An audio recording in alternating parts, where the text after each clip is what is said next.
we left it off Wednesday night, we were talking about generally the inheritance for the Levites. We were discussing cities of refuge at the time. We recall that there was an appointment of cities that was directed by God.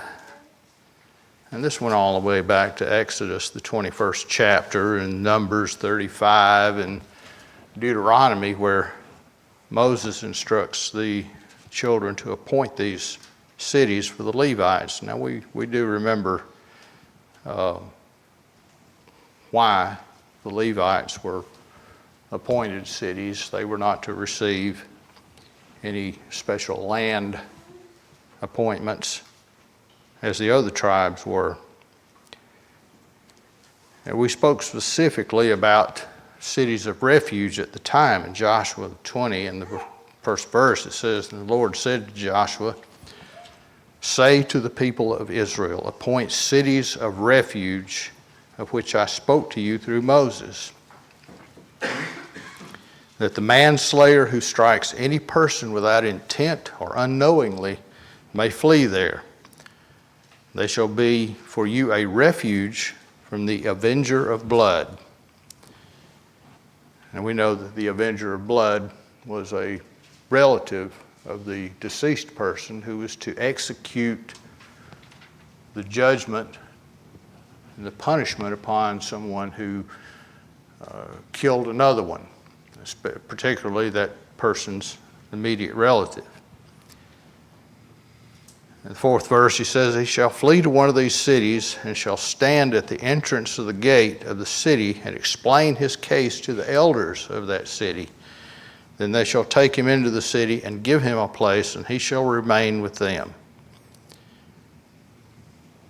Verse 5, "And if the avenger of blood pursues him, they shall not give up the manslayer to his hand, because he struck his neighbor unknowingly and did not hate him in the past." So we're looking at cases of here premeditated murder. Someone who lies in wait for someone, kills them, as opposed to someone who perhaps through neglect or accident kills someone else. Now, we have a terminology that we use in our legal system today. Manslaughter, I think, is the word that they use, as opposed to premeditated murder. These people were able to flee to a city and seek refuge there. And it was not that they just go to the city and stay there and live a happy life the rest of their lives. There would be a trial, there would be judgment pronounced, and they would have to answer for whatever crime they may have committed. Said in verse 6, "He shall remain in that city until he stood before the congregation for judgment. And if he were found guilty of premeditated murder, then he would be turned over to the manslayer or the avenger of blood for judgment. If not, then he had to remain in that city until the high priest, the death of the high priest at that time.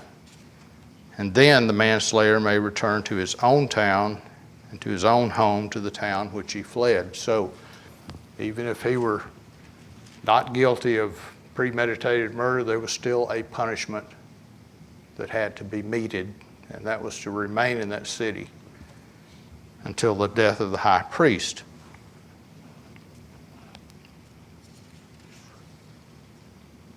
So there were cities that they set apart. In verse 7, they set apart Kedesh in Galilee in the hill country of Naphtali, Shechem in the hill country of Ephraim, and Kiriath Arba, that is in Hebron, in the hill country of Judah. And notice that all these cities are in the western side of the Jordan River. Cities in the east had already been established by Moses. That was Bezer, Ramoth, and Golan.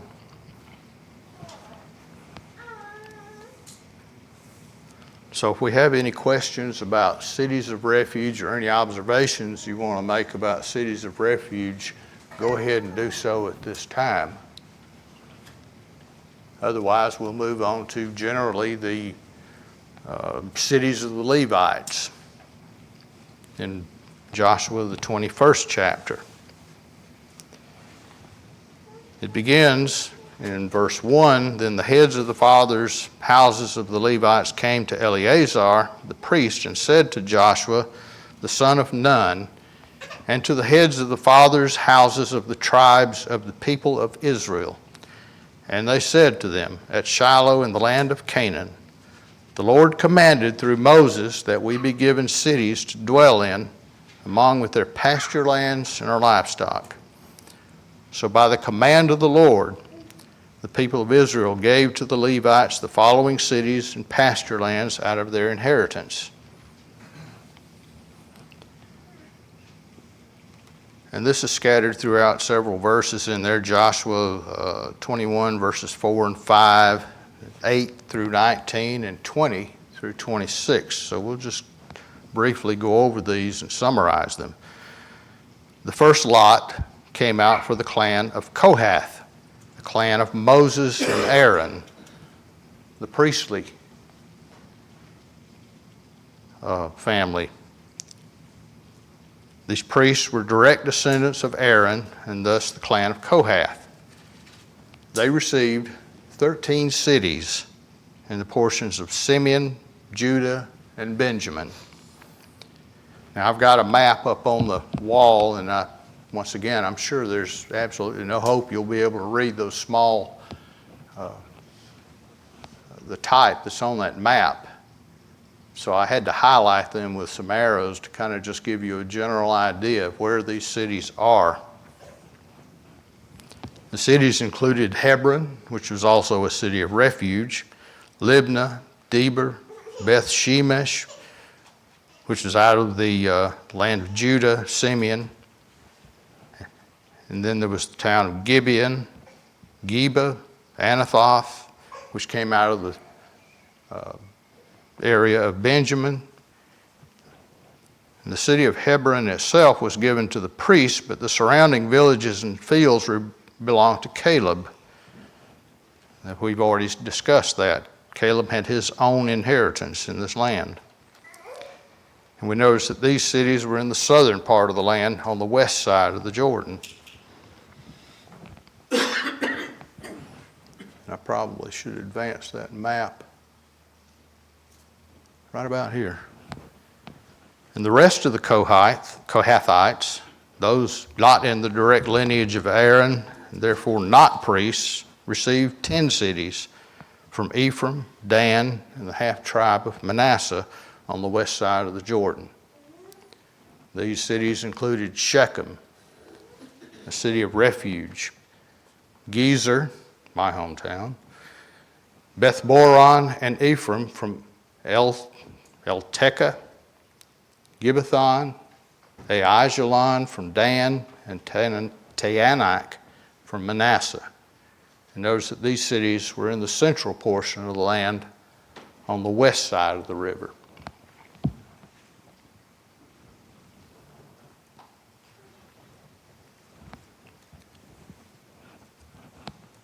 For the cities of the Gershonites, in Joshua the 21st chapter, in verses 6 and then 27 through 33, the Gershonites received 13 cities from the tribes of Issachar, Asher, Naphtali, and the half-tribe of Manasseh that was in Bashan.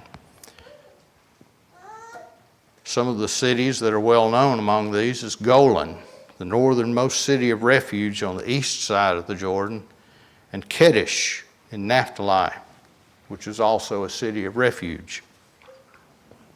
We notice that these cities were in the northern portion of the land, some on each side of the river.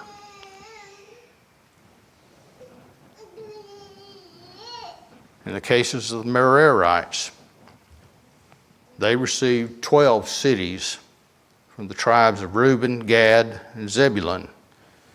Some of the better known cities in this area was Jokneam in Zebulun, Bezer, which was also a city of refuge in Reuben, and Ramoth Gilead, a city of refuge in Mahanaim, and Heshbon in the tribe of Gad. So the Levites received a total of 48 cities, including the 6 cities of refuge. And these cities included surrounding fields so that the priests and the Levites could have provisions for raising livestock, just as been commanded.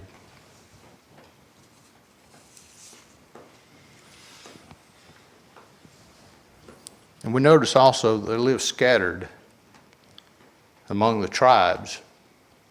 I think Donna pointed it out last week. There were reasons for Simeon and Levi being scattered among tribes.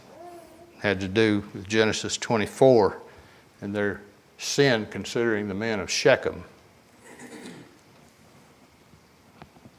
But there were multiple reasons for Levites to be scattered among the tribes. What would you think would be some of those reasons?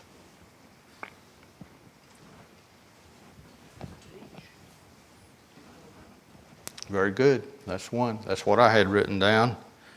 They were spiritual leaders. They were religious guides.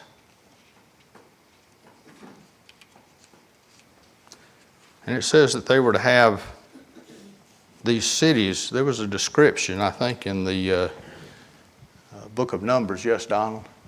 And being dispersed, it would have made it easy for the people to intermingle or to have access to them.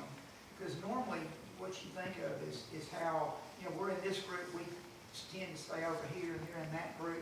But no, they're intermingled, and so the influence, you would think God would want that. If they had the right influence, it would hopefully permeate through the people, like you said, the priests who were supposed to be spiritual leaders would be guiding the people. They would be right there, as it were, in their midst. And all of this was supposed to be passed down from generation to generation. You had them all collected in one spot. How would the people in the outermost parts of the territory ever hear the word of God? Anyone else? Each of these cities had to have some requirements within them. Does anybody remember what that was? I think it's over in Numbers, the 25th chapter, when he describes the size of the cities.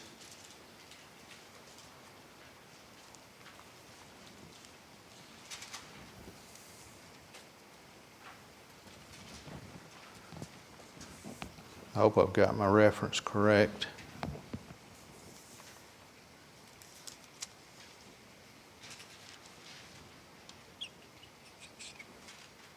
Well, perhaps not. I don't see it.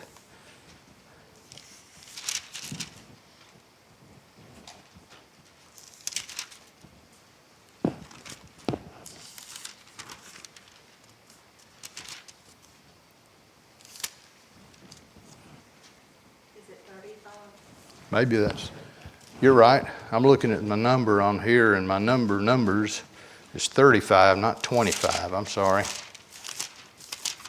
I just glanced at that.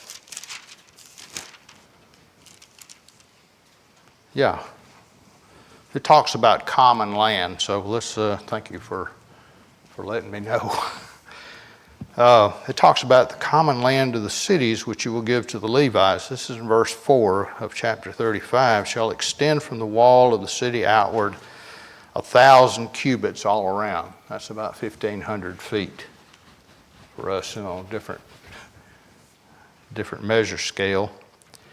But then it says again in verse 5, and you shall measure outside the city on the east side 2,000 cubits on the south, 2,000 on the west, 2,000 on the north, and 2,000 on the west. Is there a discrepancy there? Can someone explain that to me? It's first 1,000 cubits and then 2,000 cubits. I would go with the 2,000 anyway.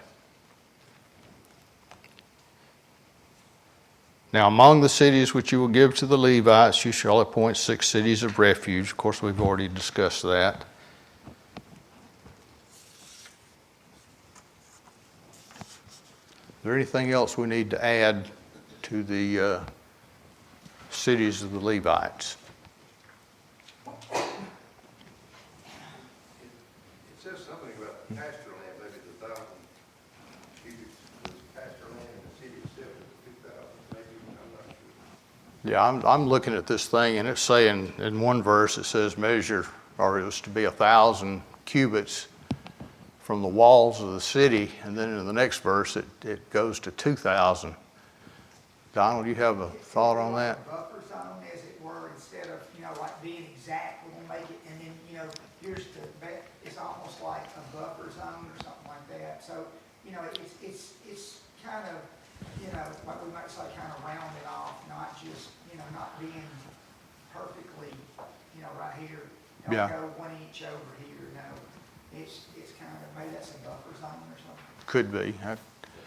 Verse 4 says, the pasture lands of the cities which you shall give to the Levites shall extend from the wall of the city outward 1,000 cubits around. So maybe the city is 2,000 and the pasture is 1,000. This way I read it, and I might be wrong. Yeah, I would guess so, that it says it shall extend from the wall of the city. Well, what if you don't have a wall in the city? And mine says, King James, in the suburbs of the city, which you shall give unto the Levites, shall reach from the wall of the city and outward 1,000 cubits.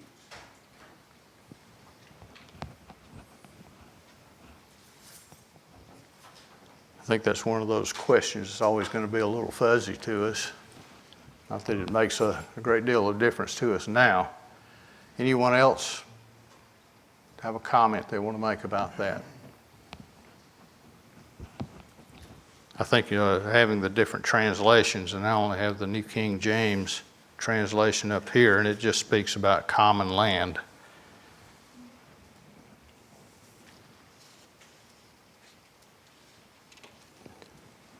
All right, we'll go on to Joshua, the 22nd chapter.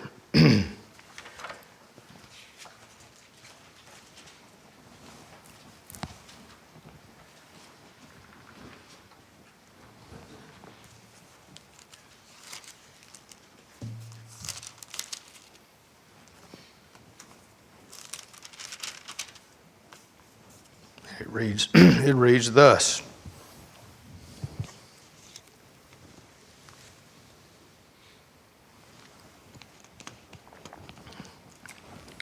Verse 1, Joshua called the men of the trans-Jordanic tribes to him and said, "You have kept everything Moses commanded you, and you have followed all my orders. You have not abandoned your brothers during this long time, but have carried out your responsibility before the Lord. Now it is time for you to go back home to the land which Moses gave you for your inheritance beyond the Jordan."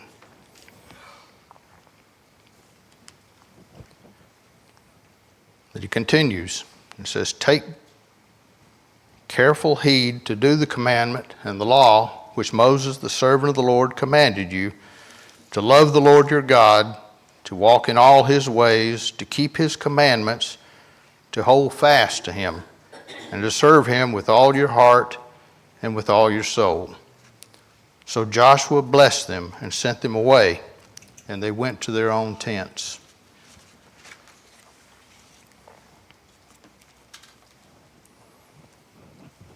Now he continues in verse 7 through 9 and giving them additional instructions. When these tribes went home, they were returning with very much livestock. They had silver, gold, bronze, and iron, and very many clothes that had been taken as spoil from the battles they had fought. Joshua told them, "Be sure to share your wealth with your brothers who stayed behind, to care for your families while you were gone." So the children of Reuben, Gad, and the half-tribe of Manasseh left Shiloh and returned to the land of Gilead for their possession. You had something? Yes. And I think in this, you can kind of see the way that the Lord has always seen it. Everybody that does a part, it's an important part, and they all deserve a part of the reward. You know, the people that came and helped fight couldn't have done that if there weren't others that stayed behind to help protect everything, help make sure everything was still running and everything else.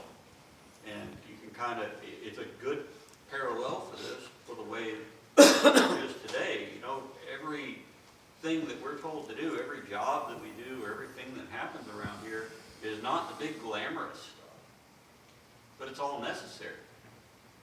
Every last bit of it. And the Lord has our reward in heaven, and everybody that does something, even the people that, you know, you're in poor health and it hurts to get out of bed, but you get up and you come up and you worship anyways and you inspire others by that. Everybody has their reward because everything that we do is important, no matter which part of it. I don't know if Mike's trying to get my attention or not. Okay. Okay. Yeah, if you want to say something, you do this. Anybody else? Brother Waldron made a note in his book reminding us that, you know, there were 40,000 of the soldiers of the Jordanic tribes that crossed the Jordan to fight alongside their brothers. Reuben and Gad together had over 80,000 men of war. I think Reuben, 43,730 men. Gad, 40,500 men. That was the second numbering in Numbers 26. The Manasseh had 52,700. We don't know how they divided those up as far as, well, all of them were obligated to go to war. We don't know exactly how many of them came from the eastern side. When we get through jumbling through all that math, we figure there were probably 60,000 men of war who stayed behind. And we understand why. I mean, there were responsibilities that had to be done, that needed to be able to defend their towns, their cities, their homes, their families. So we know that 60,000 of these soldiers from these tribes did not cross the Jordan to help to take the land of Canaan. So therefore, they did not have the chance to gain from the spoils of war. So Joshua was reminding these soldiers who'd gotten rich from the plunder that they'd gotten in battle to share their possessions with the ones, with those who had remained behind.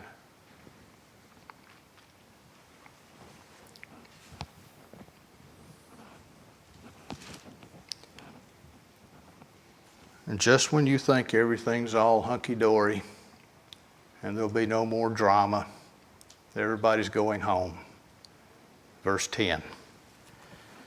When the departing soldiers reached the Jordan, they built an altar there. It wasn't just an altar. It was an impressive altar. The other tribes heard about this, and the report went around. Did you know that the children of Reuben, the children of Gad, and the half-tribe of Manasseh built an altar right by the Jordan River? Not only right by the Jordan River, they built it on our side of the Jordan River. So in verse 12, the tribes gathered together at Shiloh to go to war. Imagine that now. Tribes on the west side of Jordan sent Phinehas, the son of Eleazar, the high priest, along with 10 princes, one from each tribe, to inquire the meaning of this outrageous act. So at least we have some cooler heads prevailing here. They came to the Transjordanic tribes and said, "The whole congregation of Israel sends this message, or has this question. What do you mean, committing such a trespass against the God of Israel, to turn from him and building an altar to rebel against the Lord? Is the iniquity of Peor too little for us? We all remember the story of what happened when they were approaching the land.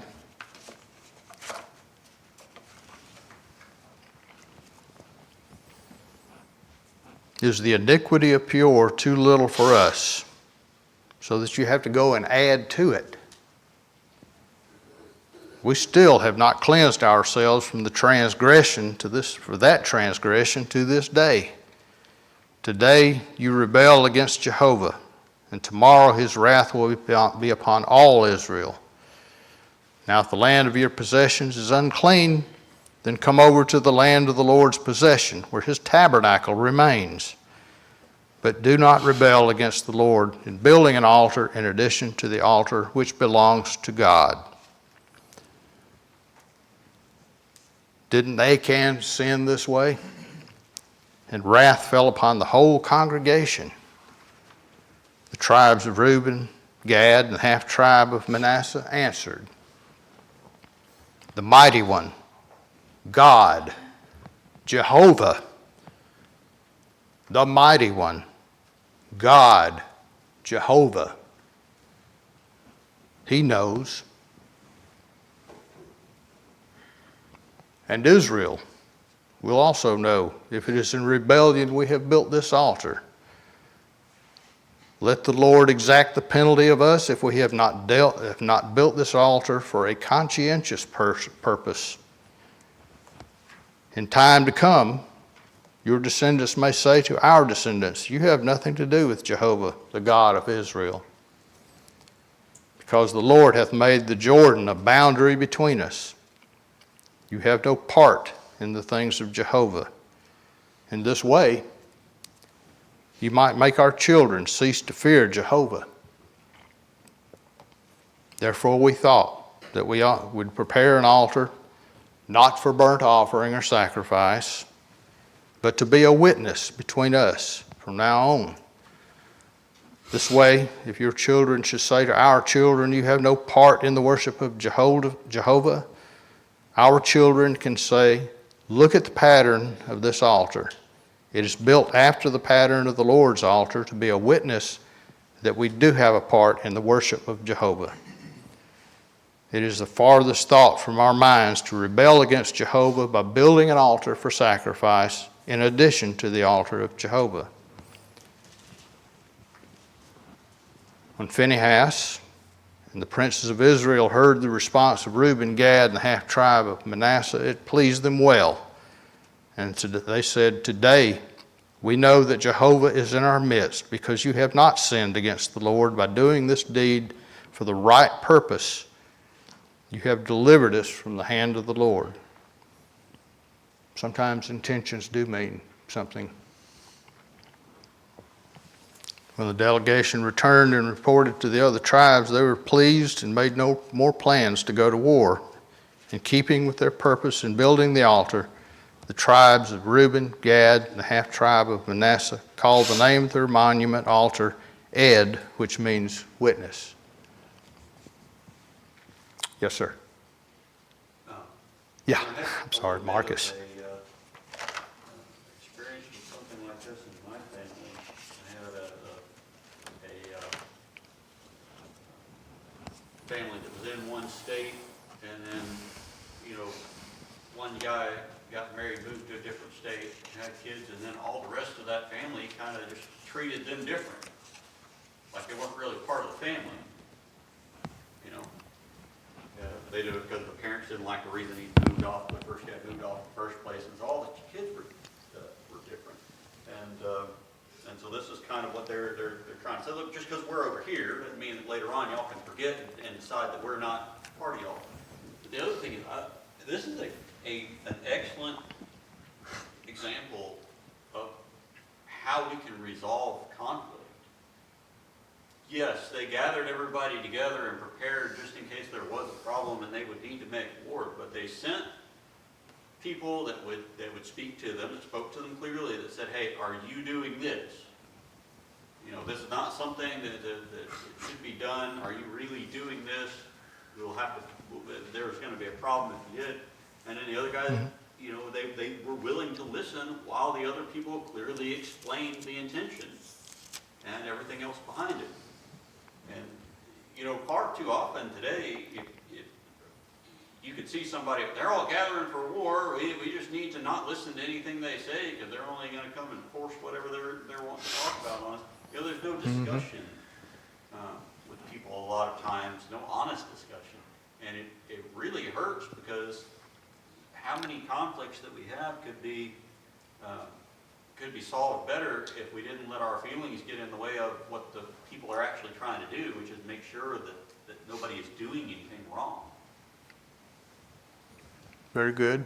Anyone else? I don't know about you guys, but if I'd seen Phinehas coming, I'd want to get my story straight right then and there. You remember his story.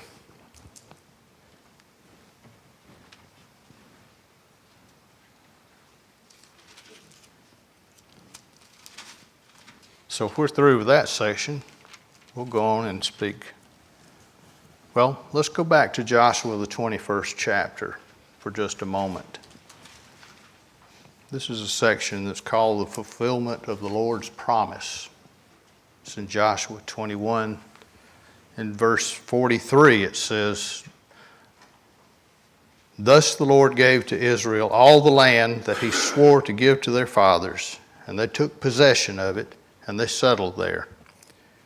And the Lord gave them rest on every side, just as he had sworn to their fathers. Not one of all their enemies had withstood them, for the Lord had given all their enemies into their hands." Verse 45, "Not one word of all the promises that the Lord had made to the house of Israel had failed. All came to pass." That is a powerful statement. When God makes a promise, he keeps it. Would that we could say that about ourselves. We look back to Genesis, the 12th chapter. The Lord appeared to Abraham, or Abram as he's called there, and said, "To your offspring I will give this land." So he built an altar to the Lord there, who had appeared to him. Abraham had just come to the land of Canaan from Ur, the Chaldees, at God's commandment.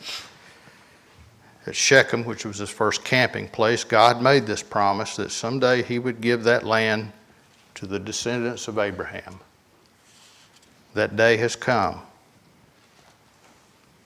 The Lord gave unto Israel all the land which he swore to their fathers.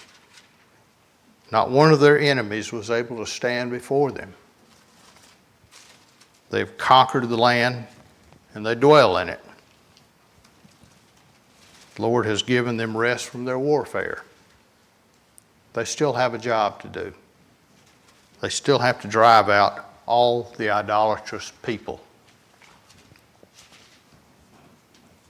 And we'll see as we go through the book of Judges how well they do that.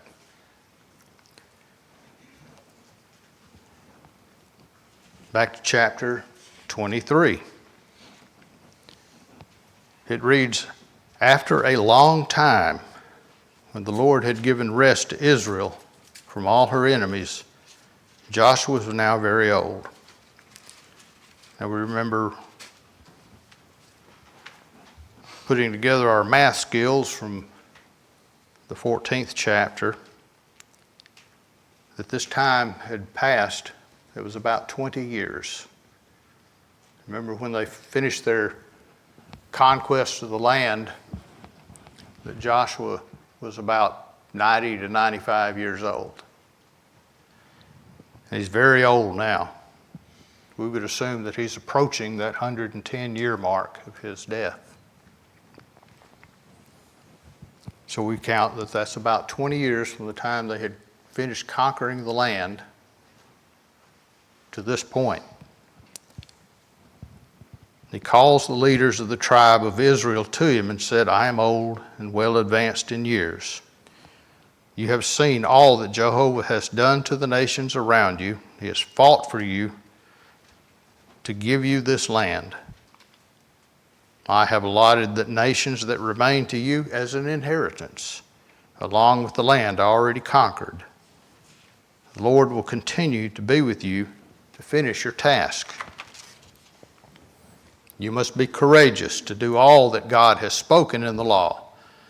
Do not turn aside from it at all. Do not go among these nations that remain. Have nothing to do with their gods. Hold fast to the Lord as you have to this day. God has driven out strong nations before you. One of you has chased 1,000 because Jehovah has been on your side. Be very careful to love Jehovah above all else. And then he warns next of what will happen if Israel fails to drive out the idolatrous remnant of the land. In verse 12, otherwise, if you mix with these nations and intermarry with them, then be sure of one thing. Jehovah will no longer drive out these nations. They will become a snare and a scourge to you until you have perished from off this good land which the Lord, Jehovah your God has given you. I am today going all the way of the earth. You know in your heart of hearts that not one thing has failed to come to pass of all the good things which Jehovah has promised concerning you.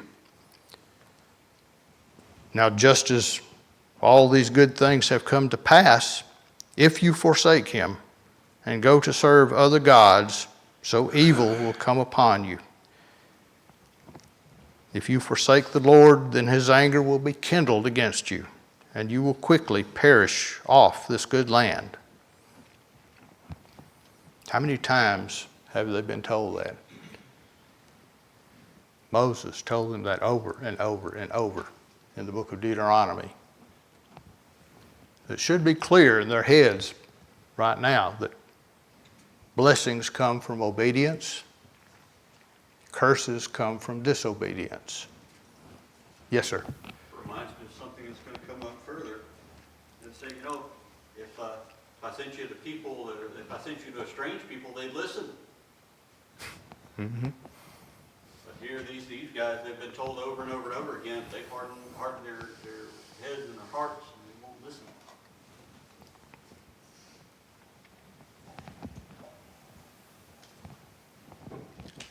Yes, sir. Wes. Quick note there, he says something here in verse 14 that echoes what you read a moment ago about the fulfillment of the promises, and not one thing has failed thereof. And as you pointed out, that's really an important point, because nearly everybody we meet that would claim, Christianity, Protestants in particular, seem to be eaten up with this idea that the Lord is going to come back one day and he's going to give Israel their promise, because it hasn't been fulfilled. And yet we find in the text that point made over and again. I think it's a passage over in Deuteronomy, in Nehemiah chapter 9. Nehemiah later will be praying to God about the return. And he makes a point along this same line. This is Nehemiah 9 and verse 8. Talking about Abraham, how that God found his heart faithful before thee and made us to covenant with him to give the land of the Canaanites, Hittites, Amorites, Perizzites, Jebusites, Girgashites, to give it, I say, to his seed, and hast performed thy words, for thou art righteous. So how many times has God that point made in Scripture, and yet people still are sure that God has not fulfilled his promise to Israel. We're still waiting on that. It gets into all kind of politics, and it's just completely misguided, and it ignores the point that you've read tonight a couple of times, or this morning a couple of times. Yeah, some people just have it in their head for some reason that God still owes Israel a land. Now, indeed, today Israel has a portion of land in the area which they once had, but it's not anything like what was promised. In fact, they were driven off that land. And there was no promise that they would ever come back. God does not owe Israel a land promise at this point. It has been fulfilled. Well, it's just like today, they still think that Israel was the chosen, God's chosen people. Well, he was then. It was then, it's not now. Who's the chosen people now? Those who follow Jesus and obey the Christ. Those are God's chosen people. I think Paul makes mention over in Galatians, you are the Israel of God. The spiritual Jew.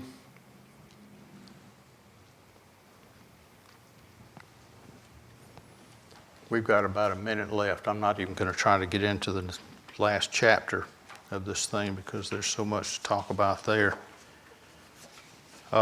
If anybody has any comment they want to make at this point and finish this lesson out. Joshua, he's at the end of his life. And the thing that's so impressive about him, you look at those individuals from God's Word, and they show that, yes, you can serve God. You look at Joshua, the different things he's been through, the good, the bad, and everything like that. And you try to make excuses why they fall, or why they... Here's a man right here who shows you, he's not, again, he's human, but it shows you that we can choose the right things to do, that we, it's before us. We feel like, well, there's no way I can do this. Yes, you can. And Joshua is one of those examples that God holds up to us, that, if we will only obey and do his will, choose to serve him. And Joshua's trying to get those people in his time to get that same message. And hopefully he's an example to us today to follow that same message. It didn't change. Serve God, fear God, keep his commandments. I want to thank everybody for participating in class this morning. We'll get into Joshua, the 24th chapter